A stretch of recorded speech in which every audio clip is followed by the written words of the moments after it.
Hallo und herzlich willkommen zu unserem Podcast Zwischen Nähe und Distanz. Heute sprechen wir über die Kunst, die richtige soziale Balance zu finden. Abonniert uns und aktiviert die Glocke, um nichts zu verpassen. Schön, dass ihr dabei seid. In dieser Folge erkunden wir, wie man Nähe und Distanz im Alltag ausbalanciert. Vergesst nicht, unseren Podcast zu abonnieren und die Glocke zu aktivieren, damit ihr immer auf dem Laufenden bleibt.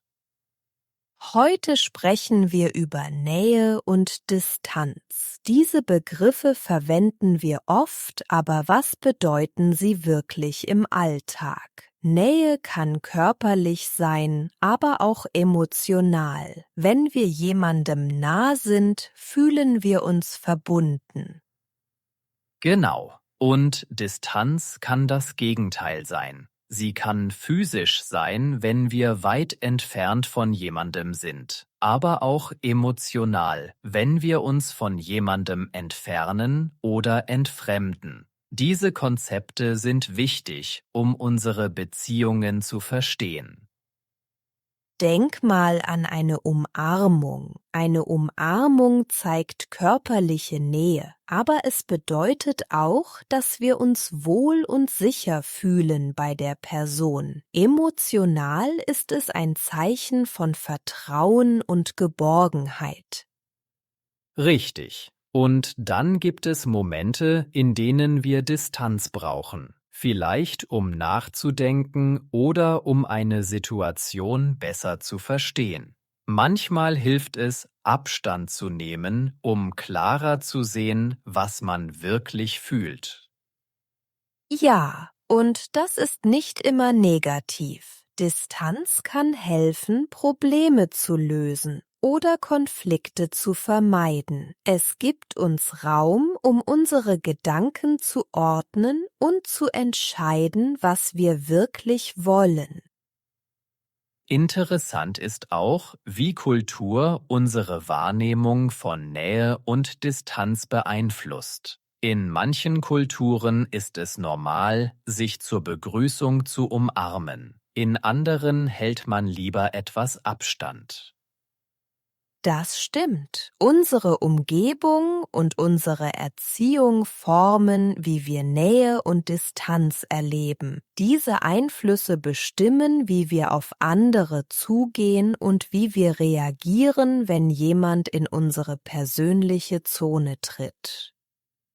Und was ist mit der digitalen Welt? Heute sind wir oft online nah, obwohl wir physisch weit entfernt sind. Ein Chat oder ein Videoanruf kann uns das Gefühl von Nähe geben, auch wenn Kilometer zwischen uns liegen. Absolut, digitale Nähe hat ihre eigenen Regeln. Wir können in Sekundenschnelle Kontakt aufnehmen, aber manchmal fehlt die echte emotionale Verbindung. Da ist es wichtig, ein Gleichgewicht zu finden.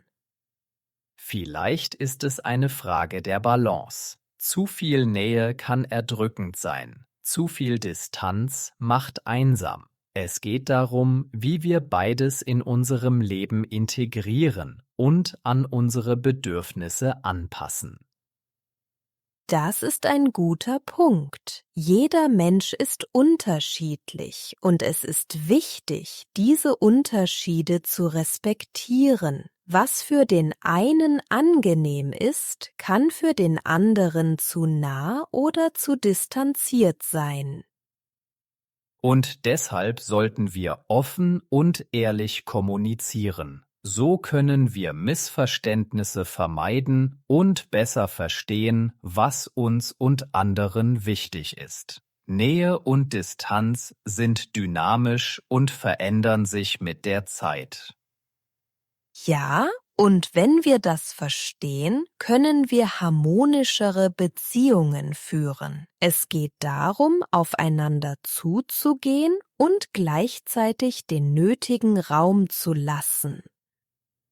Nachdem wir Nähe und Distanz besprochen haben, stellt sich die Frage, welche Erwartungen haben wir in Beziehungen? Erwartungen beeinflussen unser Verhalten und unsere Zufriedenheit. Richtig. Oft haben wir unbewusst Erwartungen an unsere Partner, Freunde oder Familie. Diese Erwartungen können auf Erfahrungen oder kulturellen Normen basieren. Manche erwarten zum Beispiel, dass ihr Partner immer Zeit für sie hat. Andere legen Wert darauf, dass man sich regelmäßig meldet. Diese Erwartungen können zu Enttäuschungen führen, wenn sie nicht erfüllt werden. Ja, weil wir oft denken, dass der andere unsere Wünsche ohne Worte kennt. Kommunikation ist der Schlüssel, um Missverständnisse zu vermeiden und Erwartungen zu klären. Erwartungen können auch positiv sein, wenn sie realistisch und klar formuliert sind. Sie helfen uns, unsere Bedürfnisse und Grenzen zu erkennen und zu kommunizieren.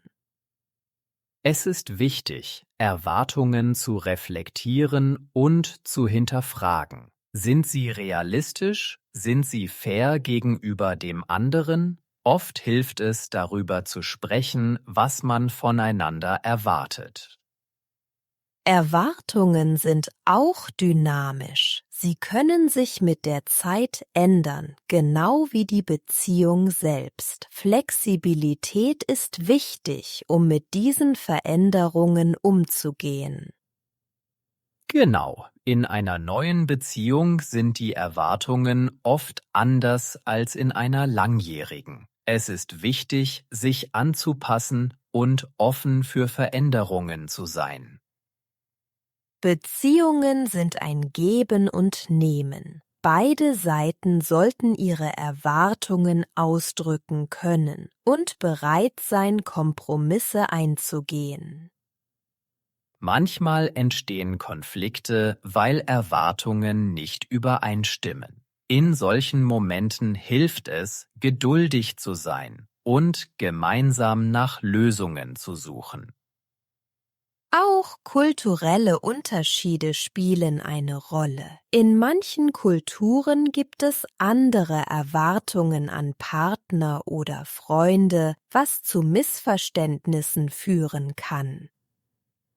Ja, Offenheit und Neugier helfen, diese Unterschiede zu verstehen und die Beziehung zu stärken. Wir lernen voneinander und passen uns an. Letztendlich geht es darum, respektvoll und ehrlich zu kommunizieren. So können wir gesunde und erfüllende Beziehungen führen, die auf Vertrauen und Verständnis basieren.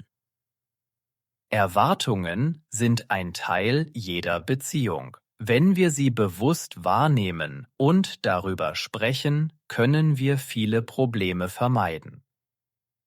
Und das macht Beziehungen harmonischer. Es geht darum, gemeinsam zu wachsen und gegenseitige Unterstützung zu bieten. Welche Erwartungen haben Sie in Ihren Beziehungen und wie offen sprechen Sie darüber? Nachdem wir über Erwartungen gesprochen haben, kommen wir zu Missverständnissen. Diese sind oft die Ursache für Konflikte in Beziehungen. Genau. Missverständnisse entstehen oft, wenn wir Dinge anders interpretieren, als sie gemeint sind. Dies passiert, weil wir alle unterschiedliche Erfahrungen und Perspektiven haben. Manchmal hören wir nur das, was wir hören wollen, oder wir interpretieren etwas auf unsere eigene Art, anstatt nachzufragen. Ja, und das kann schnell zu Problemen führen. Ein einfaches Beispiel: Wenn jemand sagt, er sei gleich da, kann das für den einen 5 Minuten bedeuten, für den anderen aber eine halbe Stunde. Um Missverständnisse zu vermeiden, ist es wichtig, aktiv zuzuhören und gegebenenfalls nachzufragen. Das zeigt Interesse und sorgt für Klarheit. Es hilft auch, die eigenen Gefühle und Gedanken klar auszudrücken. So kann der andere besser verstehen, was man wirklich meint. Manchmal scheuen wir uns nachzufragen, weil wir denken, es könnte unhöflich wirken, aber in Wahrheit zeigt es, dass wir Wert auf die Beziehung legen. Genau. Kommunikation ist der Schlüssel, um Missverständnisse zu klären. Es ist wichtig, eine offene und ehrliche Gesprächskultur zu pflegen. Besonders in emotionalen Situationen ist es hilfreich, ruhig zu bleiben und klar zu formulieren, was man denkt und fühlt. Auch nonverbale Signale spielen eine Rolle. Ein Stirnrunzeln oder ein Seufzen kann viel über unsere Gefühle aussagen und zu Missverständnissen führen, wenn sie falsch gedeutet werden. In multikulturellen Beziehungen können Missverständnisse häufiger auftreten, da kulturelle Unterschiede Einfluss auf die Kommunikation haben. Richtig. Hier ist es besonders wichtig, offen zu sein und sich über kulturelle Unterschiede zu informieren. Missverständnisse sind nicht immer negativ. Sie bieten die Chance, voneinander zu lernen und die Beziehung zu vertiefen. Ja, jeder Konflikt ist auch eine Gelegenheit, mehr über den anderen und über sich selbst zu erfahren. Wenn wir Missverständnisse erkennen und ansprechen, können wir Missstimmungen aus dem Weg räumen und das Vertrauen stärken. Es geht darum, geduldig zu sein und sich gegenseitig zuzuhören. So können wir Missverständnisse als Wachstumschancen nutzen. Letztlich ist es wichtig, sich daran zu erinnern, dass niemand perfekt ist. Fehler passieren und das ist in Ordnung. Absolut. Mit Verständnis und Kommunikation können wir die meisten Missverständnisse klären und unsere Beziehungen positiv gestalten. Welche Strategien nutzt ihr, um Missverständnisse in euren Beziehungen zu vermeiden oder zu klären? Nachdem wir über Missverständnisse gesprochen haben, ist es wichtig zu lernen, wie man klar und ruhig kommuniziert, um solche Situationen zu vermeiden. Absolut. Eine klare Kommunikation beginnt damit, dass man sich Zeit nimmt, seine Gedanken zu ordnen, bevor man spricht. Das hilft, Missverständnisse von Anfang an zu vermeiden. Stimmt. Langsam und deutlich zu sprechen sorgt dafür, dass der andere versteht, was man sagen möchte. Hektik führt oft zu Fehlern und Missverständnissen. Und es ist wichtig, in einem ruhigen Ton zu sprechen. Ein lauter oder aggressiver Ton kann leicht als Angriff verstanden werden und die Situation eskalieren. Ja, ein ruhiger Ton kann viel dazu beitragen, dass sich das Gegenüber wohl und respektiert fühlt. Das schafft eine entspannte Gesprächsatmosphäre. Auch Pausen können hilfreich sein. Sie geben beiden Seiten Zeit, das Gesagte zu verarbeiten und über die nächsten Worte nachzudenken. Genau. Und wenn man merkt, dass man sich aufregt, sollte man kurz innehalten, tief durchatmen und dann weitersprechen. Das hält die Kommunikation positiv und konstruktiv.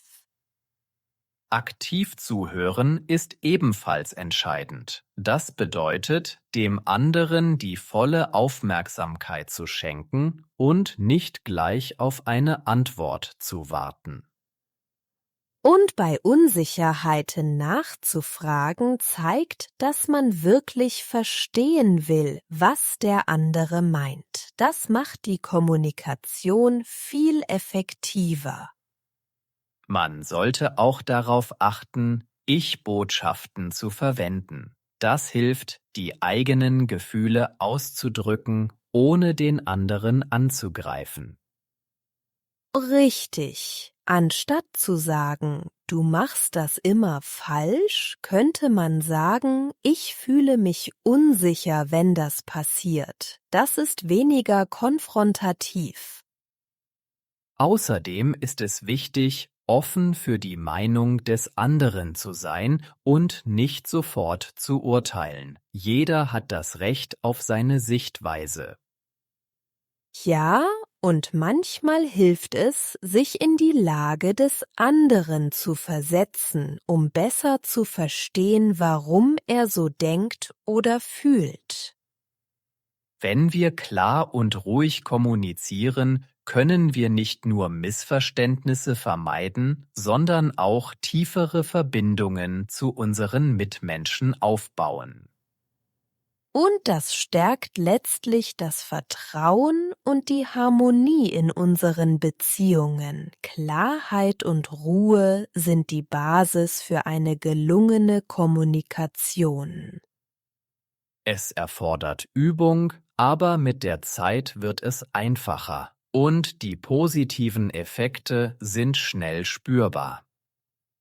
Wichtig ist auch, geduldig mit sich selbst zu sein. Jeder macht Fehler und das ist in Ordnung. Man lernt ständig dazu. Genau, Kommunikation ist ein lebenslanger Lernprozess und jeder Schritt in die richtige Richtung zählt. Wir sind am Ende unseres Podcasts angekommen. Vielen Dank fürs Zuhören. Wir hoffen, dass ihr hilfreiche Tipps zur klaren und ruhigen Kommunikation mitnehmen konntet. Vergesst nicht, eure Gedanken und Erfahrungen in den Kommentaren zu teilen. Wenn euch unser Podcast gefallen hat, abonniert unseren Kanal und aktiviert die Glocke, um keine Folge zu verpassen. Ein Like hilft uns sehr weiter. Wir bedanken uns herzlich für eure Unterstützung und freuen uns auf die nächste Staffel mit euch. Das Missverständnis. Ein Missverständnis entsteht oft durch unterschiedliche Interpretationen. Ein Missverständnis kann zu Konflikten in Beziehungen führen. Die Perspektive. Jeder Mensch hat seine eigene Perspektive auf die Welt. Unterschiedliche Perspektiven können die Perspektive auf eine Situation verändern. Aktiv zuhören. Aktiv zuhören bedeutet, dem Gesprächspartner volle Aufmerksamkeit zu schenken. Durch aktiv zuhören kann man Missverständnisse besser vermeiden. Die Gesprächskultur. Eine offene Gesprächskultur fördert das gegenseitige Verständnis. In einer guten Gesprächskultur lassen sich Missverständnisse leichter klären. Die Ich-Botschaft. Eine Ich-Botschaft drückt die eigenen Gefühle aus, ohne den anderen anzugreifen. Mit einer Ich-Botschaft kann man Konflikte entschärfen und die Kommunikation verbessern.